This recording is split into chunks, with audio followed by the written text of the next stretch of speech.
8 de la mañana con 39 minutos, está en línea el abogado Rodolfo Saldivia para este café político de día lunes, como es una tradición. ¿Cómo está, Rodolfo? Buen día. Buen día, Mauricio. Buen día a todas las personas auditorias de Radio Polar. En un día bastante helado, partimos este café político. Hay varios temas que hablar, como de economía, derogación de las pensiones Cencosud y Ripley, que es todo un tema... lo que ha sucedido en las últimas horas, que también lo vas a comentar, Rodolfo, la falta de bajadas de los anuncios también, y la, entre comillas, se podría decir, no sé, ahí tú lo vas a desarrollar, censura y complejidades de la prensa y la comunicación política del MinSal también los últimos días. Varias cositas que tocar en esta jornada de día lunes 4 de mayo, Rodolfo. Sí, varios temas, Mauro. Partir primero, señalar respecto a eso, digamos, una breve introducción. Nosotros vivimos una crisis política, digamos, importante de gran magnitud, con una crisis de desconfianza enorme en las instituciones, una crisis de los partidos, principalmente una baja en aprobación en todas las instituciones del Estado. Gran parte de las que se estaban rescatando, digamos, eran las Fuerzas Armadas y Carabineros. Eso, obviamente, a raíz del estallido social cayó brutalmente, y por casos también de corrupción en política y en Fuerzas Armadas.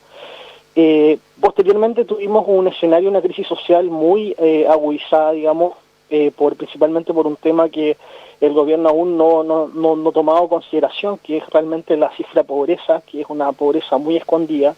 La tenemos en todas las regiones del país. Se ha achacado varios el tema de la desigualdad, pero yo creo que más que desigualdad aquí lo que hay en Chile es pobreza, simulada, digamos, o digamos o transmutada en crédito, es decir, la persona puede acceder a crédito y no ve, digamos, la situación de pobreza, pero finalmente en el largo plazo, en el mediano plazo, nada de lo que tiene es de él, sino de los bancos, de las diferentes instituciones donde tiene crédito. Eso cadena iba a ser explosión, ese círculo, y bueno, finalmente en octubre estalla, y ahora estamos en la ola de la situación sanitaria, pero posteriormente a esto vendrá y de hecho ya lo estamos palpando, una crisis económica potente. En toda esta semana, todo lo que fue la condensación de todo este proceso político que vivió el país se condensó principalmente entre el día lunes 27 y lo que fue el día de ayer. Voy a señalar, Mauro, solamente algunas noticias que han salido, digamos, en esta semana, para más o menos hacer presentar un cuadro, digamos, de lo que ocurrió. Se reactivó la protesta social en varias comunas de Santiago, principalmente con el 27 de abril, que fue el aniversario carabinero, en donde fueron agredidos, digamos, 10 civiles por medio de disparos de personal policial, en donde, según el fiscal, señala de que ellos, luego de una tarde de juerga, digamos, de alcohol, decidieron y planificaron esta situación en la comuna de Puente Alto. Tenemos, por otra parte, un discurso comunicacional que no ha sido efectivo en materia de salud, situación sanitaria, con un explosivo aumento del contagio en Santiago, que dio, digamos, la señal de alerta para que precisamente el candidato ya posicionado en la derecha, Joaquín Lavín, tuviera que cerrar y echar para atrás la medida de apertura de malls. En particular, abrió el mall de Apumanqui y tuvo que cerrar la misma semana, alertado por esta alta cifra de contagio que ya se disparó en Santiago, lo que demuestra, digamos, que la curva no se está aplanando, y toda la cadena de errores hacia atrás respecto a así volver al retorno seguro o la nueva normalidad. Eso tenemos. Respecto a lo que es en materia de censura a la prensa y la represión, 20 periodistas fueron reprimidos en Valparaíso, con detención incluso el presidente del Colegio Periodista de Valparaíso, cubriendo lo que fueron las manifestaciones respecto al 1 de mayo. Por otra parte, tenemos que se compra en plena pandemia 70 millones de dólares 2 buques de guerra. Claramente eso parece un desajuste. Lo que trae a colación, digamos, también el tema es que respecto a que el ex general del ejército Oviedo fue procesado por la ministra Rutherford por fraude de casi 60 millones de pesos en viajes irregulares. Por otra parte, tenemos que en el caso de las cifras del MinSal se baja parte importante de la mesa que había instalado el propio gobierno para efectos solucionar la crisis en salud, con crítica incluso de la Sociedad Chilena de Epidemiología. Tenemos crítica ya desde varios actores que se sentaron en esa mesa, digamos, generando una desconfianza enorme en lo poco que se alcanzó a construir en términos comunicacionales desde el punto de vista del Ministerio de Salud. Por otra parte tenemos, y acá ya me centro en la parte económica, que era el motivo, digamos, de esto, es que el ministro Felipe Larraín, exministro de Sebastián Piñera, el ministro de Economía, fue contratado, o al menos nominado por el empresario Horst Paulmann, que es dueño de grandes empresas en Chile, para que ingresara a ocupar cargos directivos de gerencia en particular en sus compañías. Esto es importante por cuanto refleja, digamos, lo que es la puerta giratoria respecto a exministros o exautoridades para ingresar a lo que son puestos de alta dirección en empresas, lo cual no solo es complejo por el tema de que se lleva una gran importante información desde el punto de vista de la operatividad del Estado en él, digamos, en su rol de ministro, sino que también porque finalmente genera un manto de desigualdad, digamos, de lo que precisamente el gobierno trató de instalar, de la idea del mérito, y eventualmente también esto del los contactos políticos, en particular las redes sociales no digamos no mediáticas, sino que más bien de tipo de vista de contacto. Y eso también genera, digamos, una gran sensación de frustración, incluso de rabia en la población, por cuanto también en la misma semana, esta semana salió las cifras de desempleo, en donde nuevamente hay un sesgo hacia la mujer. Las cifras de desempleo de la mujer son mucho más altas que las de los hombres. En Santiago incluso llega al 10,4% el desempleo femenino, lo cual ya empieza a agudizar lo que es la crisis económica, y también se reactiva, digamos, lo que es la oposición, en particular con varias ofensivas, en particular lo que es la apuesta por el derogar el decreto ley 3.500 respecto a FP, y un primer paso importantísimo yo creo que puede ser para dar una señal a lo que puede ser el futuro del bloque opositor, con la reunión de varios partidos políticos con el presidente de Argentina, Fernández, por medio de una conferencia, digamos, por internet. Entiendo que el presidente argentino, después de eso, Rodolfo, el presidente Fernández, llamó al presidente Piñera aclarando un poco la situación, porque entre gobiernos chileno-argentino habían sido semanas tensas cuando comenzó toda la crisis del coronavirus respecto de las formas absolutamente distintas, contrarias, casi en extremis, que han afrontado la pandemia del coronavirus como país. Así es, de hecho el presidente, y así lo dijo Marco Enrique Minami, que fue como el organizador de este encuentro, digamos, la moneda se puso nerviosa y empezó, digamos, a ver qué había detrás de todo esto, y en particular hubo un llamado desde el presidente Piñera, Fernández, en donde fue una conversación, según se señaló en prensa, de alrededor de media hora, conversación telefónica para, digamos, saber de qué se trataba todo esto, y bueno, al menos eso calmó, digamos, los ánimos, y trataron temas de lo que es la contingencia sanitaria en ambos países posteriormente de ese llamado, pero generó una alerta importante, porque principalmente lo que al gobierno le interesa es que la oposición no se rearticule, y esto fue un primer paso para que la oposición se rearticulara. Precisamente salió después una carta de este grupo de Puebla, en particular, que son varios dirigentes a nivel latinoamericano que tratan de articular a lo que es el progresismo latinoamericano, y también una declaración de varios partidos de lo que fue, la nueva mayoría y también Frente Amplio incluso, digamos, dando como una especie de vamos a lo que puede ser una convergencia de todos estos actores en un bloque opositor futuro. Yo creo que eso es un primer paso, quizás inicial, pero a lo mejor muy esperanzador para lo que puede ser la apuesta de la oposición de cara al futuro.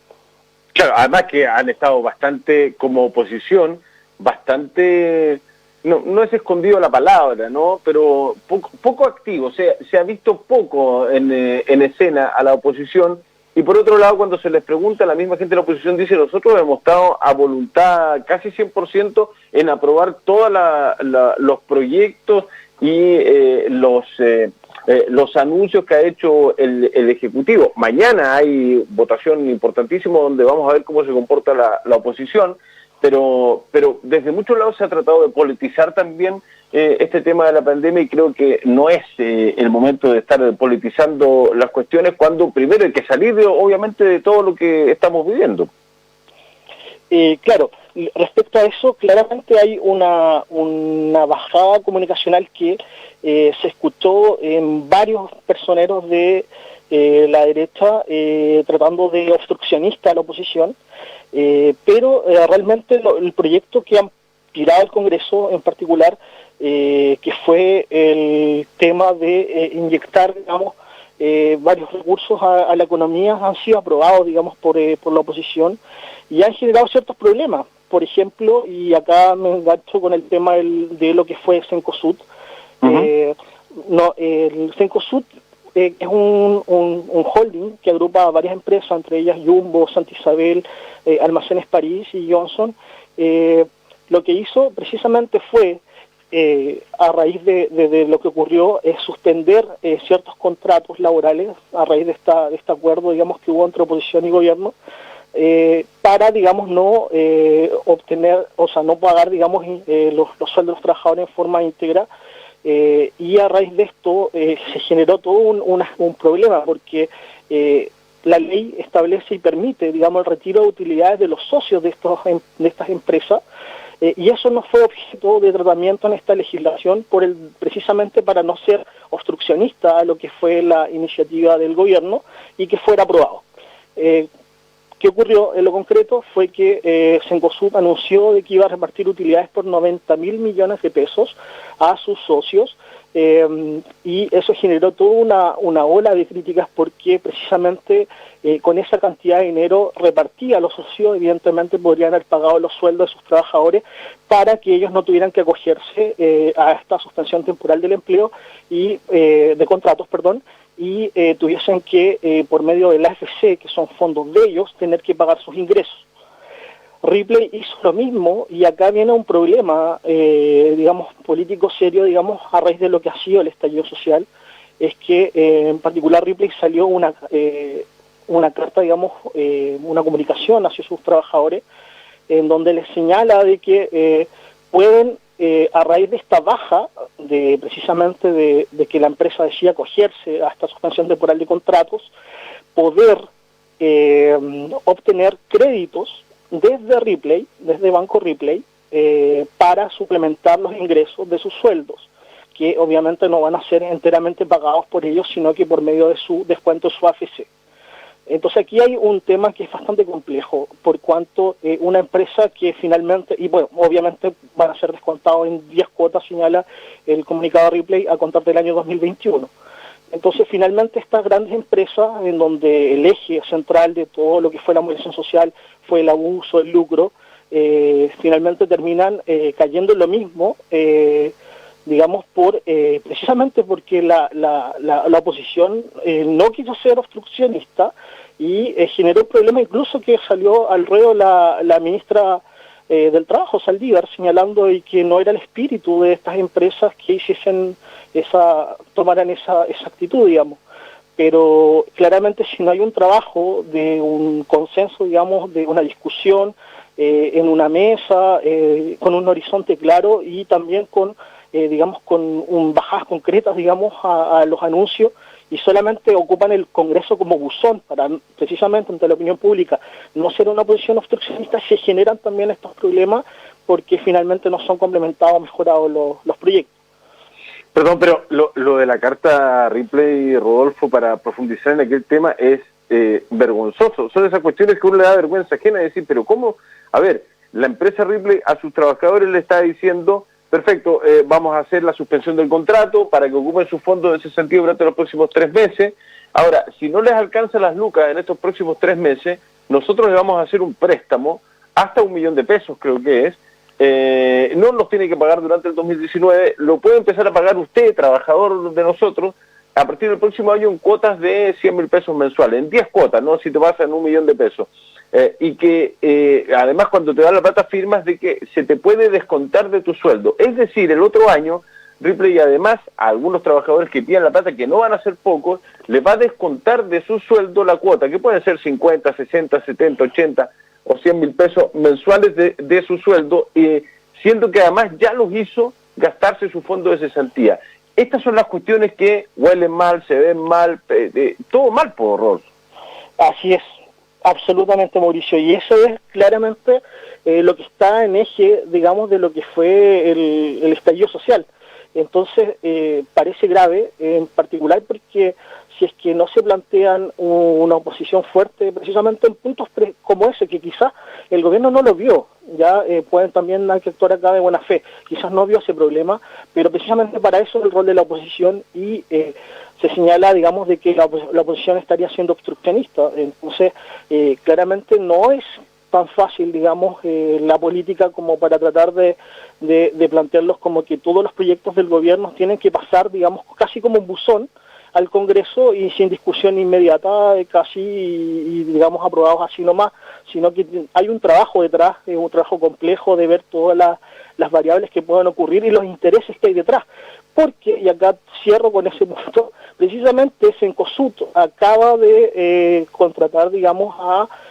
por medio de este empresario, Jorge Polman, a el exministro de Piñera, no menos de hace 2 años, digamos, el ministro Larraín, en un cargo de gerencial, digamos, de este holding. Entonces, claramente... Presidente del directorio, ¿no? Así es. Claro, de Cencosud, por lo tanto, el exministro Larraín. El exministro Larraín. Que incluso también, recordemos, fue acusado en su momento por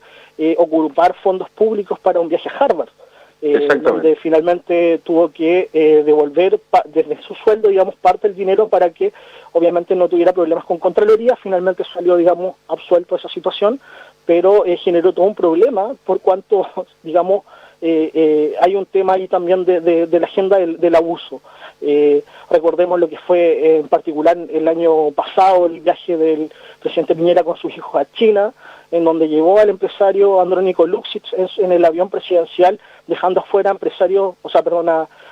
al director de Codelco, digamos, desde ese viaje, en donde finalmente toda esta agenda en particular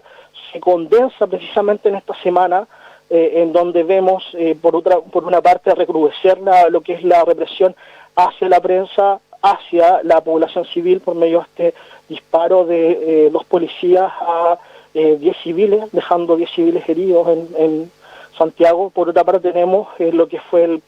procesamiento de la ministra Rutherford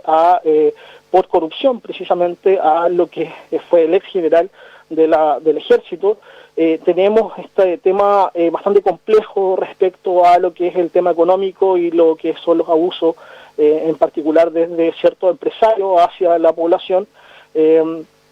y también tenemos el desempleo. Por lo tanto, tenemos en una semana, al menos yo creo que se empieza a dejar un poco atrás lo que es el tema sanitario, y se va a empezar, creo yo, ya al futuro, digamos, a reactivar lo que es la agenda un poco más política.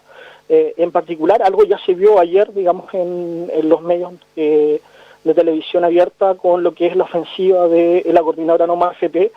instalando este tema con un grupo de senadores para tratar de derogar lo que es el decreto de ley 3500 respecto a lo que son las AFP. Eso va a traer bastante, cola, digamos, en términos mediáticos. Yo creo que porque ahí se tocan varios intereses, precisamente la AFP, dentro de los grupos empresariales que más invierte son estos grandes empresarios, en particular las familias Yarur, Mate, Luksic, Angelini, Isaye, Y principalmente en estos grandes grupos económicos también fluyen redes, digamos, que financian campañas políticas de varios sectores,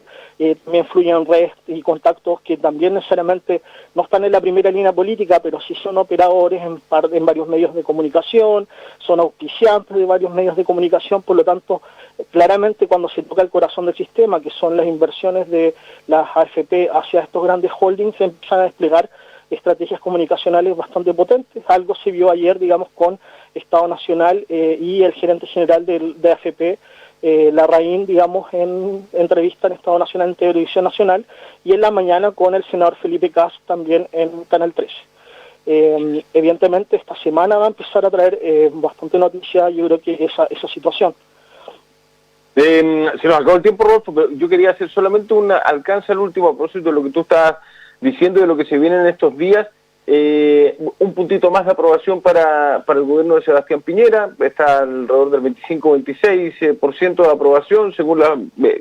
precisamente CADEM, ¿no? Que uno tantas veces ha sido crítico con CADEM, de una u otra manera, igual es una especie de termómetro semanal, más allá de que a algunos les guste o no les guste, y la relación de Isaacson con el gobierno o con Piñera. 69% rechaza esta nueva normalidad, que hasta hace una semana era la propuesta del gobierno, pero ayer sale el ministro con otro relato, y muy parecido a lo que nosotros estábamos acostumbrados a nivel regional acá, de estar retando a la población, ¿no? Que si por culpa de la población estamos como estamos, y que se van a empezar a tomar medidas mucho más drásticas, y que a esta altura un 65% votaría por el apruebo en un eventual plebiscito por una nueva constitución el próximo 25 de octubre. Quería hacer esos alcances nomás que podrían tener algún tipo de relación con lo que va a venir en los próximos días. Rodolfo, se nos acabó el tiempo. ¿Algo más en 20 segundos? Sí, solamente respecto a lo mismo, digamos, ya se desarmó, digamos, este globo sonda que algo hablamos hace un tiempo atrás, respecto a qué es lo que ocurría con el tema de postergar el plebiscito, y evidentemente eso se desinfló porque claramente era una operación política para tantear, digamos, agua en lo que era el escenario en político de lo que había, digamos, de oposición en ese momento, y bueno, intervinieron Chadwick, el senador Coloma, y varios, digamos, actores más, en particular Blumen, y en la misma semana se desarmó esa operación, digamos, incluso con el propio presidente de la República hablando en los medios de comunicación, y evidentemente lo que va a ocurrir, yo creo que va a tratar de hablarse bastante más de lo que va a ser los contenidos, yo creo, constitucionales, asumiendo que ya evidentemente el apruebo ya está muy encumbrado, ya hay voces del senador Alamán, digamos, tratando de echar para atrás, digamos, y tratar de generar los últimos estertores de lo que puede ser el rechazo, pero evidentemente el apruebo está muy encumbrado en las encuestas, por lo tanto, evidentemente van a empezar a hablarse, yo creo que eventualmente en el futuro más de contenidos, más que de, por ejemplo, la forma del Estado, la eficiencia del Estado, si el Estado sirvió o no en temas de esta pandemia. Yo creo que eso van a ser las agendas, digamos, de lo que va a ocurrir en el futuro. Abogado Rodolfo Zaldivia, con este café político como todos los lunes. Un abrazo, Rodolfo, muchas gracias. Un abrazo, Mauricio. Que estés bien, chao, buen día. Pausa, ya venimos. En tiempos de emergencia queremos darte una buena noticia, porque hoy un apoyo se necesita más que nunca. Infórmate sobre